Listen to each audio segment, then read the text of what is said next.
America ने इस जंग में अपना सबसे खतरनाक, दुनिया का सबसे महंगा परमाणु बॉम्बर B-2 स्टील्थ बॉम्बर उतार दिया है। और आपको पता है किसके खिलाफ? मुट्ठी भर हूथीस के खिलाफ। मेरे दोस्तों, आपकी स्क्रीन पर यह है दुनिया का सबसे महंगा B-2 बॉम्बर, जो कि दुनिया में सबसे खतरनाक बमबारी करने वाला बॉम्बर है। इसकी रेंज 9600 किलोमीटर है, 50,000 फीट तक उड़ान भर सकता है। स्पीड, इसकी टॉप स्पीड 1010 किलोमीटर प्रति घंटा है। दुनिया का अब तक का सबसे महंगा 17.6 हजार करोड़ रुपए का ये बॉम्बर है जो आप उड़ता हुआ देख रहे हैं। आइए, यमन के हूथीस के ऊपर इसने सबसे खतरनाक मिसाइलें यानी बंकर ब्रस्टर्स, जिस मिसाइल से हसन नसरुल्लाह को कत्ल किया गया, वो मिसाइलें इसी खतरनाक बॉम्बर से यमन के हूथियों के ठिकानों पर दागी गई है।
दोस्तों, आप समझ चुके हैं कि ये सबसे बड़ा ऐलान जंग है। अमेरिका धीरे धीरे इस जंग में खुद उतर आया है, इसमें कोई नई बात और अब कोई शक की बात नहीं है। दूसरी तरफ इस खतरनाक बॉम्बर का मैदान जंग में उतरना सीधा सीधा ईरान के लिए बड़ी धमकी एक्सपर्ट बता रहे हैं। मेरे दोस्तों, अब एक बड़ा टेक्निकल एक मामला है सोमालीलैंड। आपकी स्क्रीन पर मैप सोमालीलैंड का, आपको ये एक मैप मैं आपको दिखा रहा हूं जिसमें आपको आसपास के मुल्क भी नजर आ रहे हैं। जरा ध्यान से देखिए मेरे दोस्तों, ये पहले पूरा का पूरा सोमालिया था, लेकिन सन 1991 ने इसने अपने आप को सबसे अलग कर लिया और इसको कहा गया कि मान्यता भी दी गई। कई सारे देशों ने इसको मान्यता दी है और कईयों ने अभी नहीं दी है। अमेरिका और इजराइल ने इसको मान्यता नहीं दी है, लेकिन यूएई ने सोमालियालैंड को मान्यता दे रखी है। अब ये ऊपर आप देख रहे हैं सोमालीलैंड के बेहद करीब यमन का इलाका आपको नजर आ रहा है, पूरा का पूरा यमन आपको नजर आ रहा है। अब आप गल्फ ऑफ एडन से देखेंगे रेड सी तक, ये बीच से रास्ता जाता है और इजराइल और तमाम यूरोप के इलाकों में इस लाल सागर से ये तमाम चीज़ें यहाँ से होती हुई आगे अगली जो अगली दुनिया के क्षेत्र हैं वहाँ पहुँचते हैं।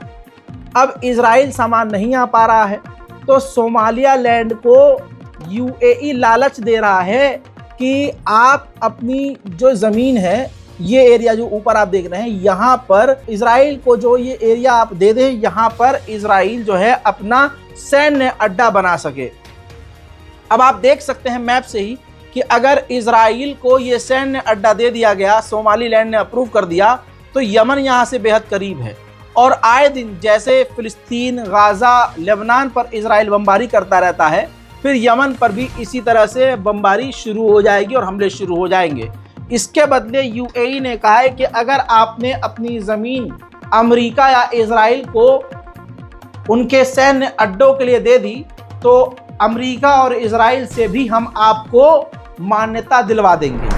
यानी ये खेल कितना बड़ा है आप समझ सकते हैं। लेकिन दूसरे पॉइंट पर आपने ध्यान नहीं दिया कि यूएई अमेरिका और इजराइल का दल्ला बनकर लगातार कई देशों से बात कर रहा है और अमेरिका इजराइल का साथ दे रहा है। वहीं आपको ये भी बताना चाहूँगा कि इस परमाणु बॉम्बर का इस्तेमाल करने के बाद अमेरिका और बरतानिया ने फिर से फाइटर जेट से यमन के कई इलाकों पर फिर से बमबारी की थी। हजरात मोहतरम, उधर जब हमने अपडेट दिया था कल रात को 11:30 बजे हमने कंफर्म कर दिया था कि यहिया सिनवार को इजराइल ने कत्ल कर दिया है। तो कई सारे लोगों ने कमेंट किया कि भाई अभी अप्रूव नहीं हुआ है, अभी क्लियर नहीं हुआ है। ऐसी ही चीज़ें तब सामने आई थी जब जनाब हसन नसरुल्लाह को कत्ल किया गया, लेकिन हमारे सोर्स बड़े क्लियर कट क्रिस्टल क्लियर होते हैं भाई। अब देखिए तस्वीर भी आ गई है। हमास के लीडर यहिया सिनवार को इजराइल ने कैसे मारा है वो मैं आपको बताने वाला हूं, तो थोड़ा ध्यान से सुन लीजिए। और मैं तस्वीर भी दिखाऊंगा यहिया सिनवार की आखिरी पल जब वो जिंदा थे और कुछ सेकंड के बाद उनको कत्ल किया गया। दोस्तों हुआ ये कि पूरा गाजा बर्बाद है, इजराइल हर जगह पर बमबारी कर रहा है। बड़ी बात यह है कि यहिया सिनवार टनल में नहीं थे, न वो छुप रहे थे, बल्कि वो बिल्डिंगों में रह रहे थे। मोहम्मद दाइफ की तरह जगह बदल रहे थे अपने लोगों के साथ, कभी इस बिल्डिंग में कभी उस इलाके में, ऐसे वो मूव कर रहे थे। इजराइल रेगुलर बमबारी की तरह रेगुलर ही बमबारी कई इलाकों में कर रहा था। उसने 3 लोगों को देखा कि हमास के 3 लड़ाके हैं, हथियारबंद हैं। उन्होंने उसको निशाना बनाया, जिनमें 2 यहिया सिनवार के साथी मारे गए। और यहिया सिनवार के ऊपर भी ये सोचते हुए कि ये कोई लड़ाकू है, आतंकी है, हमला किया, तो उनके हाथ वाथ में और कई जगह चोट आ गई। लेकिन उसके बावजूद यहिया सिनवार छुपने के बजाय बिल्डिंग के दूसरे हिस्से में चले गए, 2nd फ्लोर पर चले गए। उसके बाद इजराइल की सेना ने सोचा कि एक बार बिल्डिंग को चेक कर लेते हैं, जो बिल्डिंग पहले से ही डिस्ट्रॉय थी, चेक कर लेते हैं कि इसके अंदर है कौन और कितने लोग हैं। तो उसने अपना जासूसी ड्रोन भेजा। आपकी स्क्रीन पर यहिया सिनवार की आखिरी वीडियो, जासूसी ड्रोन भेजा जाता है और आप स्क्रीन पर ध्यान से देखिए, इजराइल का ये ड्रोन कैप्चर करता है कि सामने बिल्डिंग के 2nd फ्लोर पर एक व्यक्ति मुंह पर कपड़ा लपेटे, हाथ में एक लकड़ी की स्टिक लिए बैठा है। ये यहिया सिनवार हैं। जी हाँ, यहिया सिनवार खुले में सामने बैठे थे, छुपे हुए नहीं थे और कहीं इधर उधर भागे नहीं थे। बिल्डिंग में जिंदा सही सलामत थे, घायल थे। ड्रोन को डंडे से मार कर गिराने की कोशिश की और इसके बाद क्लियर हो गया कि हमास का कोई लीडर है।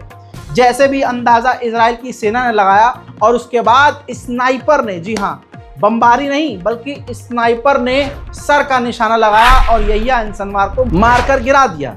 लेकिन इससे पहले यहिया सिनवार ने ग्रेनेड भी इजराइल की सेना के ऊपर फेंका था, जिससे इजराइल का एक सैनिक बुरी तरह से घायल हुआ। इसके बाद उस बिल्डिंग पर टैंक भी दागे गए और आखिर में स्नाइपर ने गोली मारकर उनको नीचे गिरा दिया। इसके बाद की तस्वीर न देखने लायक है न दिखाने लायक है। इस तरह से इस्माइल हानिया के बाद हमास के दूसरे बड़े लीडर यहिया सिनवार का इजराइल ने खात्मा कर दिया। इन तमाम चीज़ों की एक बड़ी बात बता दूं कि यहिया सिनवार बिल्कुल अंदर किसी कोने कोतड़े में नहीं थे। इस मैप को देखिए, यहिया सिनवार इजराइल के बॉर्डर से सिर्फ और सिर्फ 1 किलोमीटर दूर थे। यानी ना अगला इंसान भाग रहा था, ना अगला इंसान टनल में था। बहरहाल ये अपने में बहुत गहरी और बहुत बड़ी बात है। उधर मेरे दोस्तों फिर इजराइल ने इल्ज़ाम UNRWA पे ये लगाया कि यहिया सिनवार के साथ जो एक बॉडीगार्ड था जिसे हमने मार दिया, वो UNRWA के साथ काम करने वाला कार्यकर्ता था। जिसके बाद UNRWA ने इस बात को झुटला दिया और कह दिया कि ये इजराइल का महज इल्ज़ाम। मेरे दोस्तों अब हमास के जो वाहिद लीडर बचे हुए हैं खालिद मिशाल हैं आपकी स्क्रीन पर। ये खालिद मिशाल भी इजराइल के निशाने पर हैं, लेकिन ये इस वक्त टर्की में हैं। लेकिन टर्की भी कोई ज़्यादा सेफ मुल्क नहीं है। इजराइल के जासूस और कार्यकर्ता और अंडर कवर एजेंट तुर्की और दुनिया भर में इसी तरह से फैले हुए हैं। अब इजराइल के जासूसों का पूरी दुनिया में फैलना, मैं आपको इसकी गहराई बताता हूं। अमेरिका क्यों इजराइल की हर बात में लब्बैक कहता है, आपको मैं बता रहा हूं कड़ी से कड़ी जोड़कर। इजराइल के जासूस जो एक्स जासूस रह चुके हैं और बड़े बड़े पोस्ट पर रह चुके हैं, वो अमेरिका में बड़े बड़े पोस्ट पर आज हैं। अमेरिका की मीडिया में इस वक्त इजराइल के तमाम पूर्व जासूस हैं। आपकी स्क्रीन पर ये जो खूबसूरत महिला नजर आ रही है, अनत सचवर्ड्स, मेरे दोस्तों ये न्यूयॉर्क टाइम, अमेरिका के सबसे बड़े अखबार न्यूयॉर्क टाइम में एडिटर हैं। इनके अलावा साचार पेलेड, ये जो हैं ये भी अमेरिका के बड़े बड़े राइटर्स में से एक हैं, अखबारों और मीडिया के लिए काम करती हैं। सिर्फ यही नहीं, ये मोसाद में काम करने वाले एजेंट्स हैं। ऐसे ही दुनिया भर में और खासकर अमेरिका में बड़े बड़े एजेंसियों और बड़े बड़े पदों पर इजराइल के पूर्व जासूस काम कर रहे हैं। इसी तरह से अमेरिका का अखबार है एक्सिस, जी हाँ, उसमें आपकी स्क्रीन पर इस व्यक्ति को देखिए, ये भी इजराइल के जासूस हैं, बराक राविद। बराक राविद ये इजरायली पत्रकार हैं जो अब अमेरिका के अखबारों के लिए काम कर रहे हैं। ये तीनों जो मैंने आपको दिखाए हैं ये इजराइल के फॉर्मर यूनिट 8200 के एजेंट थे। तो आप समझ सकते हैं कि इजराइल कहां तक बैठा हुआ है। इसी वजह से अमेरिका के बड़े बड़े अखबार इजराइल की ही जबान बोलते हैं। जैसे वॉशिंगटन पोस्ट ने यह तक लिख दिया कि जो यूएन पीस कीपिंग फोर्स यानी दुनिया भर की मिलिट्री जो यूएन में है और वो UN peace keeping force Lebanon में तैनात है, वो UN peace keeping force Hezbollah के दोस्त। उधर यहिया सिनवार के कत्ल के बाद, असैसिनेशन के बाद, अमेरिका के नेशनल सिक्योरिटी एडवाइजर ने कहा कि यहिया सिनवार डील के लिए रुकावट था। अब डील के कोई रुकावट नहीं है, अब वो खत्म हो चुका है। लेकिन इसके अलावा और भी लोग हैं जिनको हमें खत्म करना है। यहिया सिनवार के बिना अब दुनिया और बेहतर हो गई। यहिया सिनवार इजराइल का एक बड़ा डर था, जिसके मारे जाने के बाद नेतन्याहू और सीनियर कमांडर खुशियां मनाते हुए भी नजर आ रहे हैं।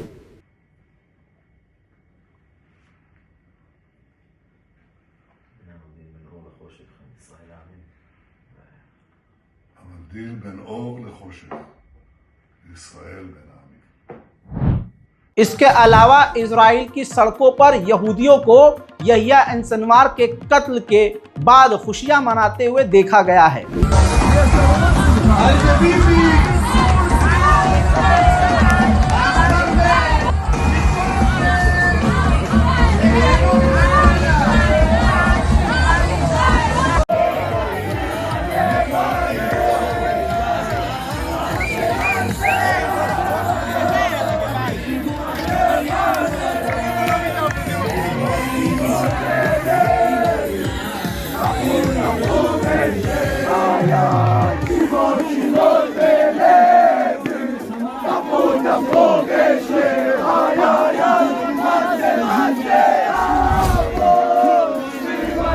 मेरे दोस्तों, बाइडन ने खुद बयान जारी करके कहा है कि यहिया सिनवार और दूसरे हमास के लड़ाकों को कत्ल करने के लिए मैंने ही अपने जो अमरीकी जासूसी एजेंसियां हैं उनको ऑर्डर दिया था कि आप साइड बाय साइड इजराइल के लिए काम करो और हमास के तमाम लीडरों को ट्रैक करके इजराइल की मदद करो। अमेरिका ने यह भी कह दिया है कि अब यहिया सिनवार के बाद अगर कोई दूसरा हमास का लीडर बनने आएगा तो वो देखेगा कि हमने गाजा का हाल क्या किया है और जो भी लीडर हमास के बने हैं उनका हाल क्या हुआ है। उसके अलावा गाजा में हमास के लीडर के मारे जाने के बाद बाइडन ने नेतन्याहू से खुद बात की है और उनको मुबारकबाद दी है। वहीं इजराइल के आईडीएफ के चीफ को अपनी आंखों से आप देख लीजिए, ये वहां पहुंचे जहां यहिया सिनवार को इजराइल के बॉर्डर से सिर्फ 1 किलोमीटर दूर कत्ल किया गया। हजरात मोहतरम, बात ये भी सामने आ गई है कि यहिया सिनवार की बॉडी तक को इजराइल ने चुरा लिया है और